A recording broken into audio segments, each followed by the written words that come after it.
Hey guys, इस पे आपको क्या नाम दो सीरियल के अपकमिंग एपिसोड की अपडेट आपके लिए लेकर आए हैं। अदिति को आस्था कहने लगती है कि मैं तुम्हारी सच्चाई पूरे घर वालों के सामने ला कर रहूंगी। तभी वो बताने के लिए प्रूफ चली जाती है। यहाँ पर जो श्लोक होता है वो ऑफिस का काम कर रहा होता है। वरद उसके पास आ जाता है और कहने लगता है कि मैं चाहूँ कि तुम्हें फिर से प्यार हो गया है। आस्था और तुम हम फैमिली वालों के लिए बहुत अनमोल है। तभी उन दोनों को यहाँ पर अदिति और आस्था की लड़ाई की आवाज़ आ रही होती है। अदिति आस्था से कैमरा छीन लेती है जिसमें प्रूफ होता है और उसकी चिप तोड़कर फेंक देती है।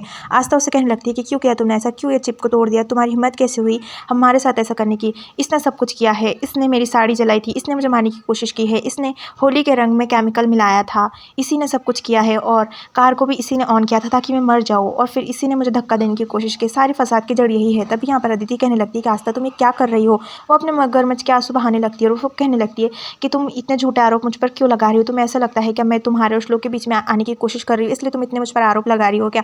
दूसरी ओर यहाँ पर हमें दिखाया जाएगा सिद्धार्थ बच्चों को पढ़ा रहा होता है और उसकी सोच बहुत अच्छी होती है लड़कियों के प्रति और ये बात समझ आ जाती है ज्योति को।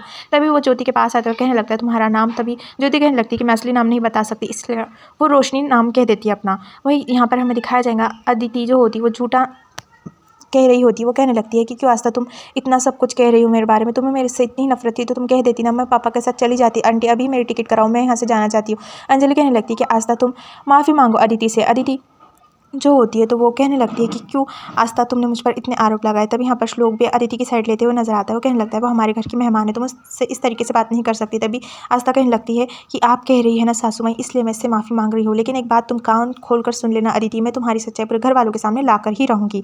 ऐसा वो कह देती है और फिर वो वहाँ से सॉरी कहकर गुस्से से चली जाती है। अदिति अपने कमरे में भाग कर जाती है और फिर वो बेड पर लेट जाती है और फिर हंस रही होती है और कहने लगती है कि तुम्हारा ये थप्पड़ का बहुत बुरा बदला लूँगी मैं तुमसे, तुम्हें तो मैं छोड़ने वाली नहीं हूँ। ऐसा वो कह रही होती है, बहुत रो रही होती है। यहाँ पर हमें दिखाया जाएगा सिद्धार्थ काम कर रहा होता है प्रोजेक्ट पर। तभी मकान मालिक आ जाता है। वो ज्योति से कहने लगता है कि तुम यहाँ पर छुप जाओ और फिर वो ज्योति को छुपा देता है। मकान मालिक कह रहा होता है कि 2 महीने का एडवांस चाहिए कल के कल। तभी वो कहने लगता है ठीक है दे दूंगा और फिर यहाँ पर सिद्धार्थ कहने लगता है अब मुझे कुछ ना कुछ तो जुगाड़ करना ही होगा। ऐसा वो कह रहा होता है। ज्योति कहने लगती है आप सबके साथ इतना अच्छा करते हो ना तो आपके साथ भी अच्छा ही होगा। तभी वो कहने लगता है ऐसा होता है क्या, चलो अच्छी बात है। ऐसा वो कह रहा होता है। वही हमें यहाँ पर दिखाया जाएगा वरद जो होता है किसी कॉल पर बात कर रहा होता है। सुजोल उसके लिए कॉफ़ी लेकर आती है। सुजोल देखती है कि वरद के पास से किसी अलग परफ्यूम की खुशबू आ रही है। तभी जाकर चेक करती है कि घर में तो ऐसा परफ्यूम नहीं है, फिर वरद के पास से ऐसी खुशबू क्यों आ रही है।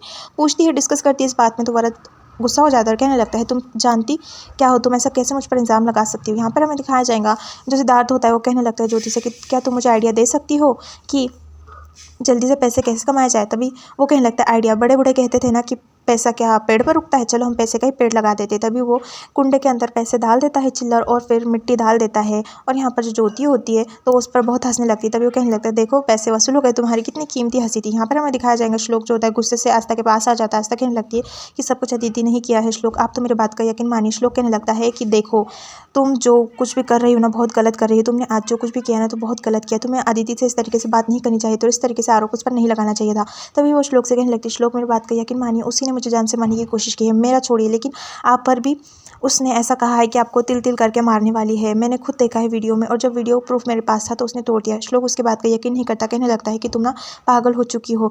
तभी वो कहने लगता है कि कब मुझे छुटकारा मिलेगा पता नहीं तुमसे। तभी वो कहने लगती है मेरे रहने और ना रहने से आपको कोई फर्क नहीं पड़ता है ना, मैं जानती हूँ। एपिसोड पर खत्म हो जाता है।